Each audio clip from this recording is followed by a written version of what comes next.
used to think I knew everything about money. I was born in the digital age, raised with Reddit threads, crypto gurus on YouTube, and that intoxicating belief that if I just caught the right wave early enough, I'd be rich by 30, maybe even 25. I'd scroll through screenshots of people turning $100 into, well, $10,000 with Dogecoin or whatever meme stock was hot that week. I believed those stories more than I believed the man who raised me, my father. He wasn't a financial expert, didn't have degrees or a slick suit or a fancy office. He drove trucks, woke up before the sun, came home with grease on his shirt, and stories of traffic and long miles. But he had a way of talking about money that always stuck with me, except I never really listened. Money doesn't like to be rushed, he used to say. It respects patience. And every time he said that, I'd roll my eyes so hard I almost gave myself a headache. I thought he just didn't get it, that the world had changed, that his time was over, and now it was our time. The time of the internet kids who could turn memes into millions. He had all these rules. Save 10% of everything you earn. Don't spend more than you make. Avoid debt unless it builds something real. My favorite one. Never trust anyone who promises easy money. It all sounded like an old cassette tape stuck on repeat. Outdated, boring, safe. I ignored it. The first time I made real money from stocks was pure luck. I bought into a trending company because I saw a meme about it. That's it. No research, no plan. Just a feeling and a little FOMO. And it doubled in a week, then tripled. I remember telling my friend, "This is it. I cracked it." I even started thinking about quitting my job to trade full-time. I fantasized about surprising my dad with a new truck, a vacation. I imagined sitting him down and saying, "See? You don't need to drive 16 hours a day to make money anymore." The irony. A few months later, I was neck-deep in crypto. Not the top coins, the weird stuff. The stuff with names like Moonfart and Elon Hump. I bought them because the internet said they were going to explode. And for a while they did. One of them shot up 500% overnight. I stayed up till 3 a.m. refreshing my portfolio like a maniac. I was floating. High. Untouchable. I thought I was the guy. The one who beat the system. Saw what others couldn't. That's when I started ignoring my dad's calls. Because deep down, I knew what he'd say. Be careful. Take profits. Nothing lasts forever. I didn't want to hear that. I wanted to ride the rocket all the way to the moon. Then came the crash. Not just a dip. Not just a correction. A complete implosion. I woke up one morning to find that my entire portfolio was down 80%. 2 days later, another 10% gone, then more. There's a kind of silence that follows financial ruin. Not the silence of peace, but the silence of disbelief. I stared at my phone screen like it would fix itself if I looked hard enough. My chest was tight. My hands shook. I kept refreshing, hoping some miracle would bring it all back. It didn't. In total, I lost everything I had saved for over 2 years. Every bonus, every side hustle, even the money I had borrowed from a buy-now-pay-later app that I stupidly thought I'd pay back easily, and I had no one to blame but myself. That's when I went home. I didn't even plan to tell my dad. I just wanted to sleep in my old bed and disappear for a few days. He knew something was off the second he saw me. "You okay?" he asked. I hesitated. I wanted to lie, say I was tired, say work was stressful, but I couldn't. Not this time. I lost everything, I said, because of meme stocks. He didn't say anything right away, just sat down, looked at me for a long time, then said quietly, "BC, ENHBO, RI." That was it. Not angry, not disappointed, just ... sad. He didn't say "I told you so." He didn't rub it in. He didn't go on a rant about how he'd warned me. That one sentence, 3 words, was enough to cut deeper than any lecture ever could. And that night, something broke open inside me. It's not just shame, but recognition. I finally understood what he had been trying to teach me all along. It wasn't about the rules. It was about respect. For money, for time, for experience. For people who came before you. For the first time, I saw my dad not as someone stuck in the past, but as someone who had learned through pain. Someone who had failed, rebuilt, and figured out the value of slow, steady growth.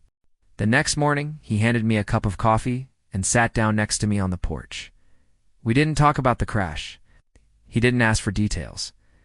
Instead, he told me about how he once lost his savings in a failed partnership when he was 28, how he trusted the wrong person, signed papers without reading them, and ended up with nothing but debt and a damaged reputation. I worked my way back, he said. It took time.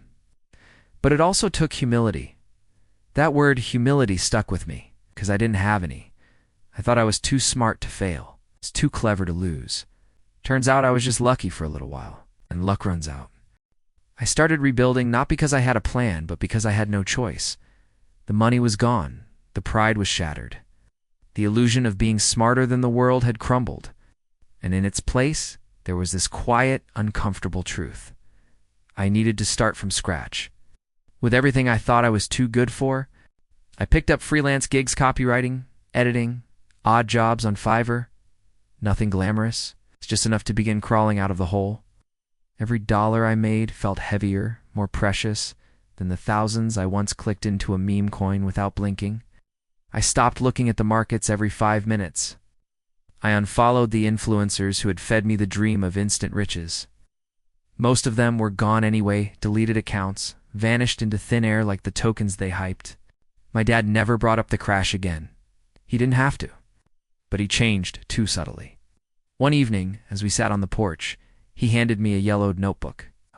I opened it and saw pages filled with numbers, dates, notes in his tight handwriting. It was his personal ledger, tracking every dollar he'd earned, saved, and spent over 30 years. "This is how I kept track," he said. "It's old school, I know, but it helped me stay honest with myself." I didn't know what to say. I just nodded, flipping through decades of his life laid out in ink repairs on the truck, Christmas gifts, money set aside for my school books. Even tiny notes like "took mom out," $18.50, best $18.50 spent. That night I started my own ledger. It wasn't fancy, just a spreadsheet. But every number meant something now. I wrote down every job, every expense, every dollar saved. It wasn't about being strict, it was about being intentional. For the first time in my life, I was actually thinking about money, not just chasing it. Slowly something shifted in me. I stopped trying to impress people with how much I knew. I started asking questions. I read books not just on investing, but on behavior, psychology, the emotions behind money. I learned about compounding, about risk tolerance, about the brutal difference between gambling and investing. One of the biggest shifts? I stopped thinking money would make me feel enough. Because deep down, that's what drove my recklessness. I wanted to prove something. To my friends, to myself, to my dad, that I could win. That I wasn't just another guy clocking in and out. But money doesn't care about your ego, doesn't reward ambition without discipline, doesn't hand out prizes for confidence. It's cold and different, and that's what makes it honest. And the more I accepted that, the closer I felt to my father. Not just because I now understood him, but because I saw how much of his life was built on the quiet wisdom I once dismissed. He didn't talk about investing in index funds or dollar cost averaging, but he lived it. He bought modestly. He avoided debt. He worked consistently. And he never ever tried to get rich fast, just tried to make sure we never went hungry.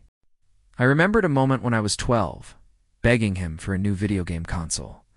He looked at me and said, "If we buy that now, we can't fix the brakes on the truck this month." I remember being furious, thinking he was stingy. Now I realize he was protecting the machine that fed us. He was choosing responsibility over desire, and I hated him for it back then. But today, I'd give anything to go back and thank him. The humility he talked about, it's not just admitting you were wrong. It's learning to live with the fact that you needed to be wrong to grow. And that's the part no one tells you.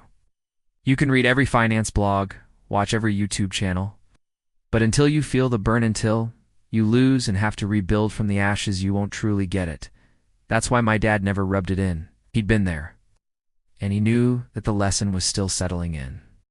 We started having slow conversations after dinner about mortgages, credit cards, retirement, things I used to wave off as boomer talk. I asked him how he chose his insurance plan, how he budgeted with a kid, what he regretted not doing earlier. And every time he lit up, not because he was proud, but because he could finally share what he'd held in for so long. One night I asked him if he was ever angry I didn't listen sooner. He shook his head. "No," he said. "You just needed to fall in a way that meant something."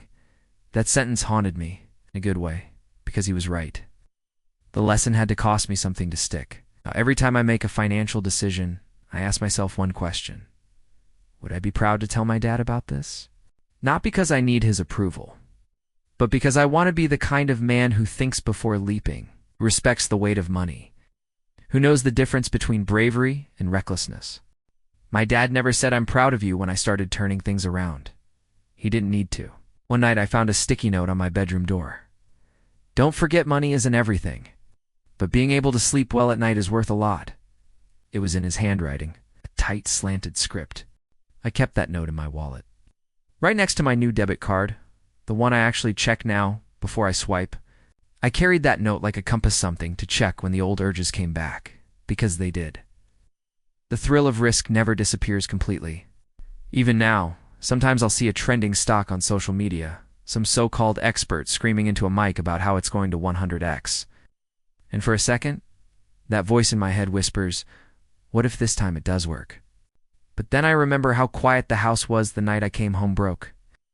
How my dad didn't have to say more than one sentence to let me feel the weight of what I've lost. I remember the shame not just from losing money, but from realizing how arrogant I had been. So I take a breath, look at the note again, and close the app. Eventually I started teaching my younger cousin about budgeting. He's just starting his first job, already talking about investing. At first, I caught myself almost saying, "Don't waste money on crypto," but then I realized he won't hear that. It's just like I didn't. So instead, I told him what my dad did for me. I told him a story, my story. I didn't try to sound smart.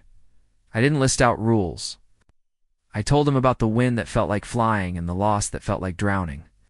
I told him about what I thought I knew and how wrong I was. Most importantly, I told him about the one thing I had to earn the hard way: humility.